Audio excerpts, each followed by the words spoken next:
بسم اللہ الرحمن الرحیم۔ جانور تول کر کے بیچنے کا 3 رواج مجھ کو معلوم ہوا۔ ان میں سے 2 ناجائز و حرام ہیں، 1 جائز۔ اب جو جائز ہے پہلے اس کو بتا دیتا ہوں کہ اگر یہ آپس میں طے ہوا کہ میں مثلا 400 روپیہ کلو کے حساب سے خرید لوں گا، تم اس کا پورا وزن کر کے مجھے بتاؤ کتنا ہوا۔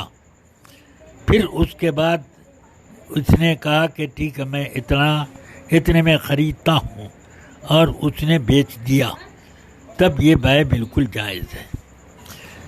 لیکن اگر یوں کہا کہ میں 400 روپے کے اعتبار سے 400 فی کلو کے اعتبار سے اس پورے جانور کو میں نے خریدا، اس نے کہا کہ میں نے بیچا، تو یہ بیع ناجائز ہوئی، کیونکہ جب خریدا اور بیچا اس وقت نہ دام معلوم ہوا کہ کتنا ہوا ٹوٹل، اور نہ یہ کہ مبیع معلوم ہوئی کہ کتنی وزن دار۔ اب بعد میں وہ وزن کر رہے ہیں اور ٹوٹل کر کے اب دام لین دین کر رہے ہیں، تو یہ بیع مجہول ان مجہول ہوئی ہے، اس وجہ سے یہ ناجائز۔ ہاں اگر بھاؤ طے کرتے وقت یہ کہا کہ 400 کے حساب سے ہے، اور جب خریداری کرنی تھی پورے جانور کو وزن کر کے 400 کے حساب سے اس نے کہا کہ بیچتا ہوں، اور انہوں نے کہا میں خریدتا ہوں، ٹوٹل یہ ہے، تو یہ جائز ہے۔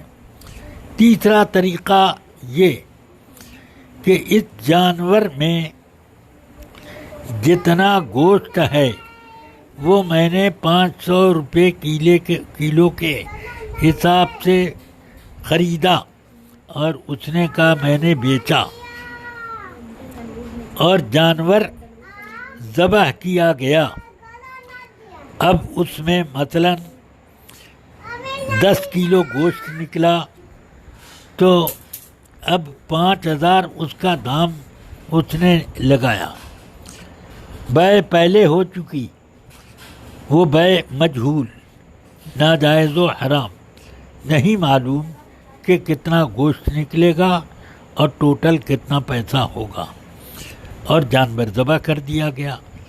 اب بعد میں معلوم ہو رہا ہے بیع ہونے کے بعد اتنا روپیہ یہ ہوا اور اتنا گوشت ہوا، تو یہ بیع ناجائز و حرام ہے، اس بیع کو فسخ کرنا ضروری ہے۔ بس واللہ تعالی اعلم بالصواب۔